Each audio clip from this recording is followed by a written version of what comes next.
Om Swastiastu. Assalamualaikum warahmatullahi wabarakatuh. Salam sejahtera bagi kita semua. Namo Buddhaya, salam, salam harmoni. Sebelumnya kami ucapkan terima kasih kepada Bapak Dr. Iputu Gede Diatmike SE AKMSI atas kesempatan yang diberikan kepada kelompok kami yang terdiri dari saya sendiri Bagus Anggiadi dan rekan saya Delia Dayu Anastasia untuk memaparkan materi perbedaan antara akuntansi sektor publik dengan sektor swasta. Adapun yang akan dibahas kali ini yaitu yang pertama definisi dan sejarah organisasi akuntansi sektor publik, yang kedua karakteristik organisasi sektor publik, yang ketiga akuntansi sektor publik, dan yang keempat perbedaan akuntansi sektor publik dan swasta. Untuk lebih jelasnya akan dipaparkan oleh rekan saya. Waktu dan tempat saya persilakan. Definisi dan sejarah akuntansi sektor publik.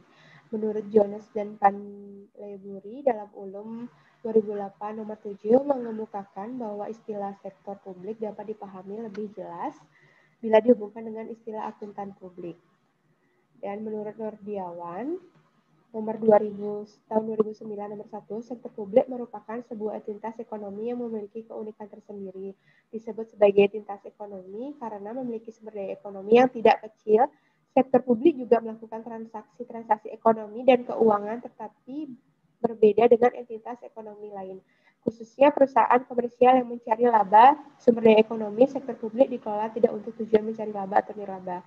Munculnya sektor publik ini tidak terlepas dari sejarah. Awalnya sektor publik ini muncul karena ada kebutuhan dari masyarakat secara bersama terhadap barang dan layanan tertentu untuk menghindari terjadinya alokasi dan distribusi barang atau layanan umum yang tidak adil. Maka pengaturan pengalokasian dan pendistribusian diserahkan kepada pihak atau pengurus tertentu.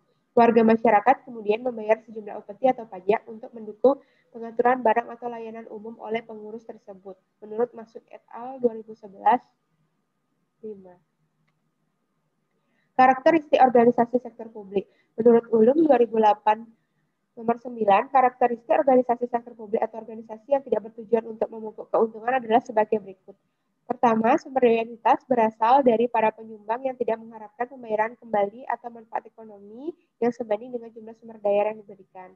Yang kedua, menghasilkan barang atau jasa tanpa bertujuan memupuk laba, dan kalau suatu entitas menghasilkan laba, maka jumlahnya tidak pernah dibagikan kepada para pendiri atau pemilik entitas tersebut. Yang ketiga, tidak ada kepemilikan seperti lazimnya pada organisasi bisnis, dalam arti bahwa kepemilikan dalam organisasi nirlaba tidak dapat dijual, dialihkan, atau ditebus kembali, atau kepemilikan tersebut tidak mencerminkan proporsi pembagian sumber daya entitas pada saat likuidasi atau pembubaran entitas. Menurut Nordiawan tahun 2006 nomor 2, organisasi publik menjadi berbeda dan unik karena memiliki karakteristik sebagai berikut. Yang pertama, dijalankan tidak untuk mencari keuntungan finansial. Yang kedua, dimiliki secara kolektif oleh pihak publik. Yang ketiga, kepemilikan atau sumber daya tidak digambarkan dalam bentuk saham yang diperjualbelikan. Untuk keputusan-keputusan yang terkait kebijakan operasi didasarkan pada konsensus. Akuntansi sektor publik ialah mekanisme teknik alat informasi akuntansi yang diterapkan pada pengelolaan dana masyarakat informasi baik bagi pemerintah sebagai manajemen maupun alat informasi bagi publik.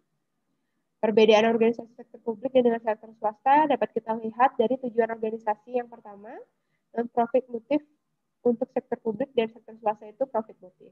Dan kedua, sumber pendanaannya di mana sektor publik itu berasal dari pajak, retribusi, utang, obligasi pemerintah, laba BUMN atau BUMD, penjualan aset negara, sumbangan, dan hibah. Sementara dari sektor swasta itu pembiayaan internal, modal sendiri, laba ditahan, penjualan aktiva, pembiayaan eksternal, utang bank, obligasi, penerbitan saham. Yang ketiga, pertanggungjawaban. Pertanggungjawaban kepada publik, masyarakat, dan parlemen atau DPR atau DPRD itu sektor publik. Sektor swasta itu pertanggungjawabannya kepada pemegang saham dan kreditor.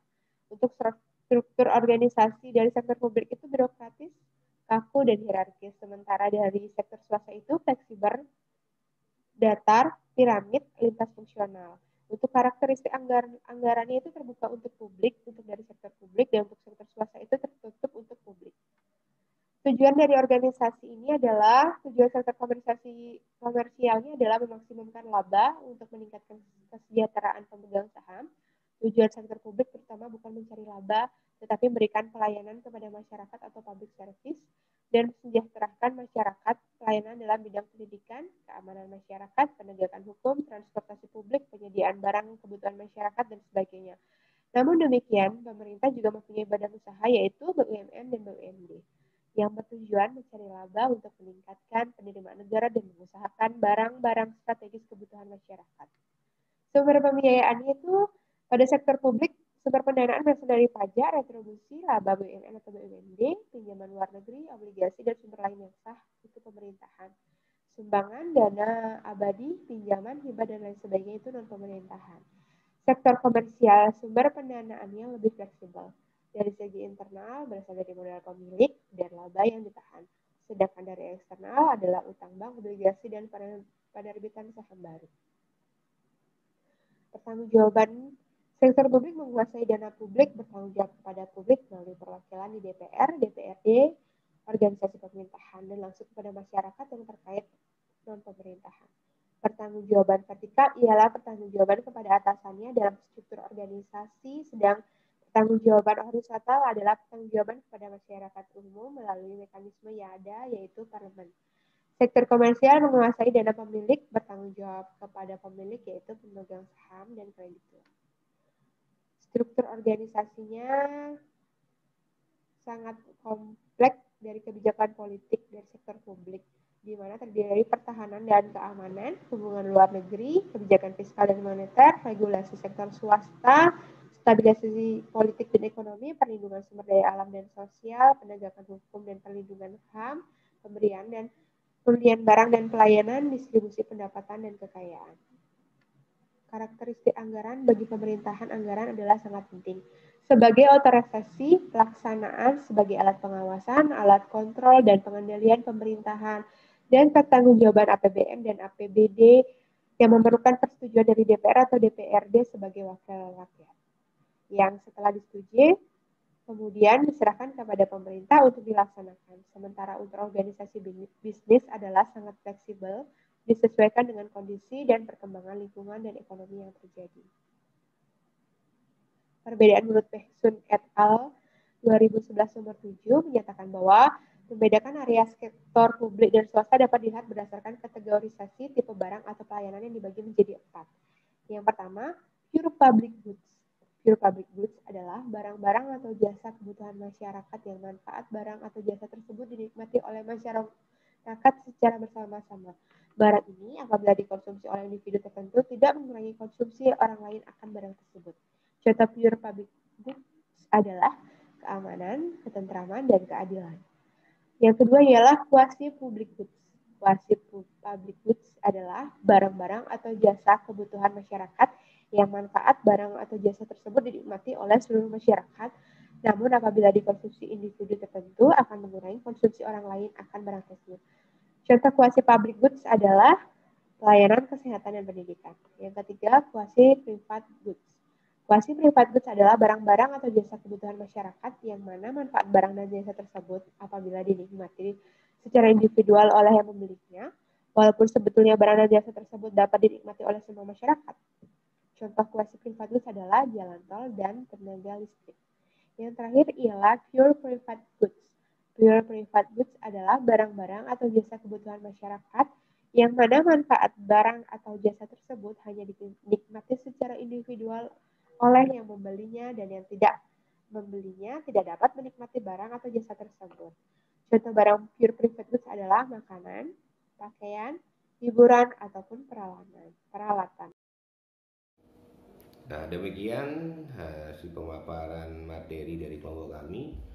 Apabila ada kata-kata yang kurang berkenan, mohon untuk dimaklumi dan jangan lupa like, comment, subscribe channel ini.